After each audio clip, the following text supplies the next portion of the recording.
Bonjour et bienvenue sur le podcast For Me Talks. Dites-moi, à votre opinion, à quel âge un enfant devrait recevoir son premier portable?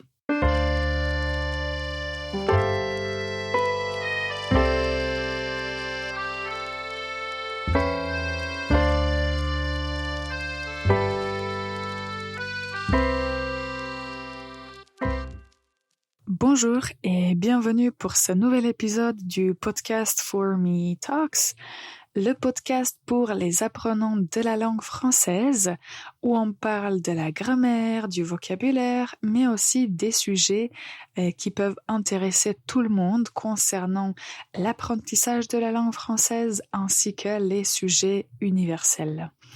Aujourd'hui, nous allons parler d'un sujet qui nous touche tous peut-être d'un point de vue.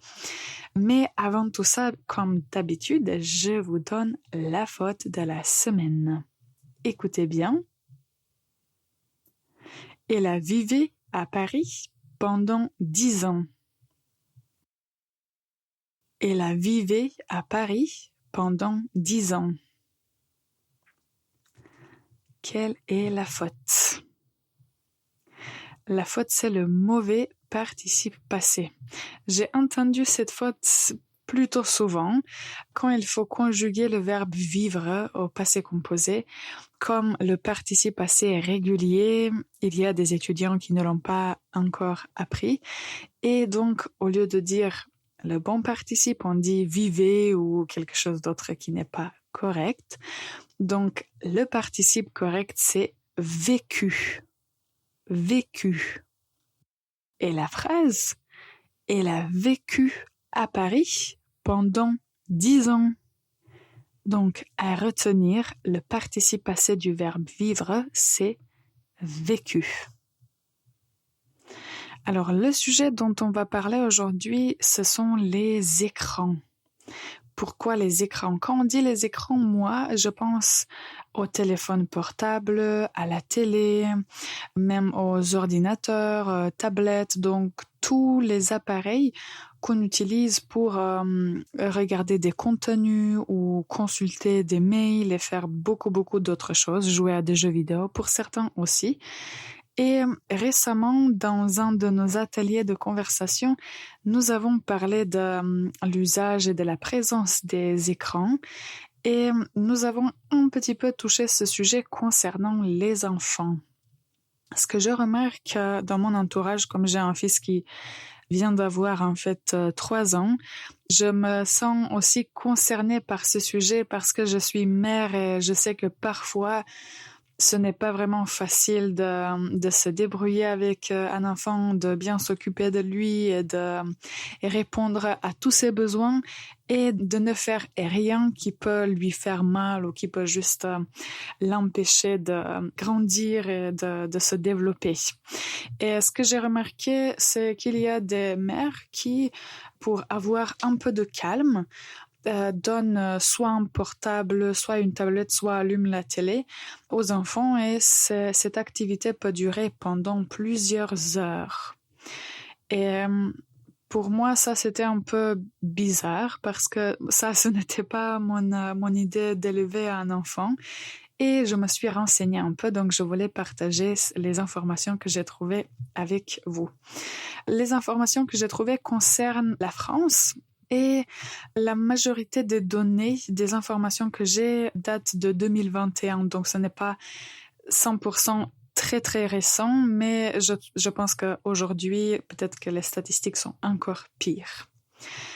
Alors, la première chose que j'ai trouvée, c'est que il y a beaucoup de personnes, en fait 84% des personnes qui ont plus de 12 ans qui utilisent un téléphone portable. Ça, c'est effrayant. Donc, à 12 ans, beaucoup d'enfants ont un portable qu'ils utilisent. Peut-être que les parents s'inquiètent quand les enfants ne sont pas à la maison ou je ne sais pas quoi. Mais voilà, ça, c'est la première information que j'ai trouvée. Après, une autre chose qui est très importante, c'est quel impact a un usage excessif des écrans. Ce que beaucoup de psychologues et beaucoup de scientifiques qui ont fait des recherches ont remarqué, c'est que l'usage excessif des écrans a un grand impact sur le développement cognitif, l'attention, même le comportement et la santé physique des enfants. En fait, récemment, j'ai regardé un documentaire qui montrait un enfant qui avait peut-être 3 à 4 ans et qui ne prononçait pas un seul mot.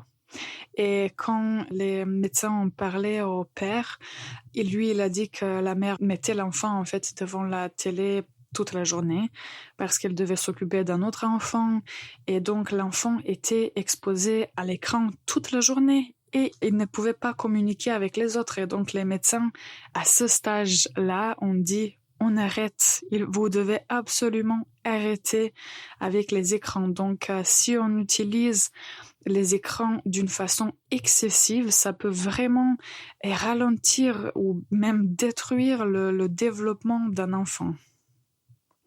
Je vais vous parler d'une règle dont j'ai entendu parler, mais avant ça, on fait une petite pause et on revient pour continuer. On revient dans un instant. This podcast, For Me Talks, is sponsored by For Me Languages, an online language school. To book your first class, check out the website www.formelanguages.com. Bonjour et bienvenue encore une fois pour ce nouvel épisode du podcast For Me Talks. Comme vous l'avez entendu, aujourd'hui on parle de l'usage des écrans, surtout par les tout petits utilisateurs qui sont les enfants. Et ce que j'ai entendu beaucoup de fois, et je crois que c'est même scientifiquement prouvé, l'usage excessif des écrans peut avoir un grand impact sur le développement d'un enfant. Et j'ai entendu parler d'un psychologue, en fait il est psychiatre et psychanalyste, il s'appelle Serge Tisseron et il a élaboré une règle des 3, 6, 9, 12. Et c'est une règle intéressante parce qu'il a dit pas d'écran avant 3 ans, ce qui signifie les enfants qui ont moins de 3 ans ne devraient pas être exposés à des écrans. D'après lui, à cet âge ou jusqu'à l'âge de 3 ans, leur développement cognitif et social se fait à travers l'exploration physique et l'interaction avec les adultes et avec leur environnement. Donc il ne faut pas les mettre devant les écrans, il faut plutôt interagir avec les enfants. Donc, et ce qui est déjà prouvé, ce dont on a parlé, c'est que les écrans peuvent perturber l'acquisition du langage et la créativité. Donc, pas d'écran avant 3 ans, ça c'était la première règle. Après, pas de console de jeu avant 6 ans. Je ne suis pas encore arrivée à ce stage, mais donc il ne faut pas avoir de console de jeu, il ne faut pas donner à un enfant une console de jeu avant 6 ans. Comme on habite à l'époque de l'Internet, pas d'Internet avant 9 ans et uniquement avec accompagnement. Donc ça signifie avant 9 ans, les enfants ne devraient pas avoir accès à Internet sans surveillance. Donc ça signifie si un enfant a besoin d'utiliser l'Internet pour quelque chose, les parents ou un autre adulte devraient surveiller ce que l'enfant fait parce que les enfants n'ont pas cette capacité de distinguer ce qui est vrai, ce qui est faux et juste peuvent être très facilement influencés par tous les contenus qui sont disponibles en ligne et malheureusement aujourd'hui, une fois que vous êtes connecté, tout est disponible. Et la dernière partie, c'est Internet seul à partir de 12 ans avec vigilance. Donc, ça signifie qu'à partir de 12 ans, on peut laisser l'enfant accéder à Internet, mais avec des règles et une surveillance parentale pour leur apprendre comment gérer les risques, comme le cyberharcèlement dont on parle beaucoup, comment protéger les données personnelles et comment juste se méfier des contenus inappropriés. Et moi, je trouve que ça, c'est peut-être une bonne règle. 3, 6, 9 et 12. Parce que il y a 20 ans, l'Internet n'était pas aussi développé qu'aujourd'hui. Et aujourd'hui, tout est accessible. Donc, c'est aux parents de limiter l'usage d'Internet juste pour pouvoir protéger son enfant ou ses enfants. Donc, c'est une décision difficile pour les parents. Pour revenir au sujet des écrans, un autre risque dont j'ai entendu parler, ce sont les risques de dépendance. Et il paraît qu'il y a des enfants qui deviennent accros à Internet et ils commencent à s'isoler. Ils continuent de jouer aux jeux vidéo pendant des jours et ça change leur comportement, ça change leur humeur et c'est un problème chez les adolescents. Donc, définitivement, limiter l'usage d'Internet n'est pas une mauvaise idée. Et concernant les conseils, ce que j'ai entendu, mais ce qui est complètement logique aussi, c'est qu'il faut surveiller les enfants, il faut bien suivre les comportements, juste leurs attitudes, et il faut parler avec les enfants et il faut leur expliquer quels sont les dangers, quels sont les risques. Et je crois si on essaye d'expliquer aux enfants qu'il faut vraiment limiter l'usage des écrans, je crois qu'à un moment, les enfants vont comprendre et il n'y aura aucun problème. Mais il faut vraiment être très strict et peut-être un peu têtu pour encourager l'enfant à obéir aux parents. Et bien sûr, il faut favoriser les interactions sociales. Donc aujourd'hui, c'est très facile d'être connecté sur les réseaux sociaux, mais ce qui reste, je crois, une chose très importante, surtout pour la santé mentale et le bien-être, ce sont les interactions sociales, les interactions physiques. Donc, même si les enfants peuvent avoir des amis en ligne, ce qui compte beaucoup plus pour eux, ce sont les contacts en direct, les jeux dans la rue. Donc, il faut vraiment encourager les enfants à avoir une vie en dehors des écrans et d'Internet. Donc pour moi, ce sujet était vraiment très intéressant à découvrir et juste à lire des choses parce que je trouve dans le futur, on parlera beaucoup plus sur ce sujet et que ça va toucher beaucoup de personnes. Donc, mieux vaut parler de temps en temps et juste montrer quels sont les risques et donner quelques conseils qu'on a entendus des personnes qui, en fait, font des recherches scientifiques et tout.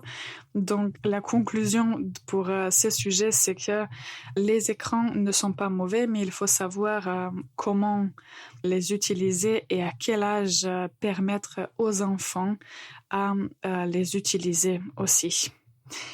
La dernière chose pour notre épisode aujourd'hui, c'est, comme vous le savez, l'une des phrases de notre document qui contient 50 phrases essentielles. Et pour aujourd'hui, j'ai choisi une phrase que j'entends beaucoup de mon fils ces derniers jours. La phrase, c'est « Qu'est-ce que c'est ?» Alors, quand un enfant ou un adulte voit quelque chose, il ne sait pas ce que c'est, on peut poser la question « Qu'est-ce que c'est ?» Ou bien « C'est quoi ça ?» Qu'est-ce que c'est ? C'est quoi ça ? Et bien sûr, quand vous répondez à la question, il faut commencer à dire « C'est une chaise » ou « C'est un livre » ou « C'est une chaise, c'est un livre ». Donc, c'est une question très utile quand vous voulez avoir plus d'informations sur un objet que vous n'avez pas vu avant ou que vous ne connaissez pas. D'accord. Alors, je voulais vous demander à me donner votre opinion sur le sujet dont on a parlé aujourd'hui. Si vous avez vos propres exemples ou des conseils qui ont marché pour vous et pour vos enfants, n'hésitez pas à les partager dans les commentaires. En tout cas, comme toujours, je remercie toutes les personnes qui ont écouté cet épisode jusqu'à la fin. Bonne journée et à très bientôt.